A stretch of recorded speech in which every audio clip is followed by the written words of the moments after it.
आता एक breaking news समोर येते। नारायण राणे आता राज ठाकरेंची भेट घेणार असल्याचं कळतंय। नारायण राणे यांच्यासाठी राज ठाकरेंनी प्रचार सभा घेतलेली होती आणि त्यामुळेच त्यांचे आभार मानण्यासाठी आता नारायण राणे राज ठाकरेंची भेट घेणार असल्याचं कळतंय।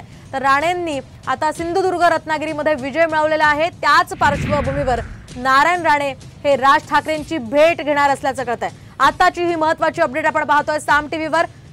नारायण राणे यांचा लोकसभेमध्ये विजय झालेला आहे। विनायक राऊतांचा त्यांनी पराभव केलेला आहे आणि याच पार्श्वभूमीवर नारायण राणे हे राज ठाकरेंची भेट घेणार आहेत। राज ठाकरेंनी खरं तर नारायण राणे यांच्यासाठी प्रचार सभा घेतलेली होती आणि कदाचित त्याचा सुद्धा परिणाम त्यांच्या विजयामध्ये त्याचा एक वाटा आहे असंही बोललं जात आहे। त्यामुळेच नारायण राणे हे राज ठाकरेंची भेट आज घेणार आहेत। राज ठाकरे आणि नारायण राणे यांची मैत्री खरं तर सर्वश्रुत आहे आणि त्या सगळ्या पार्श्वभूमीवर या भेटीला महत्त्व प्राप्त झालेलं आहे। राज ठाकरे आणि नारायण राणे यांची आज भेट होणार आहे आणि या भेटीमध्ये नेमकी काय चर्चा आता होते ते पाहणं अतिशय महत्त्वाचं असणार आहे। राज ठाकरेंनी महायुतीला बिनशर्त पाठिंबा दिलेला होता लोकसभेसाठी आणि त्याच वेळी काही ठिकाणी राज ठाकरे यांनी सभा घेतलेल्या होत्या आणि नारायण राणे यांच्या विनंती खातर राज ठाकरेंनी सिंधुदुर्गात सभा घेतली होती आणि या सभेचा सुद्धा कुठेतरी परिणाम नारायण राणेंच्या विजयामध्ये झालेला असल्याचंही बोललं जात आहे।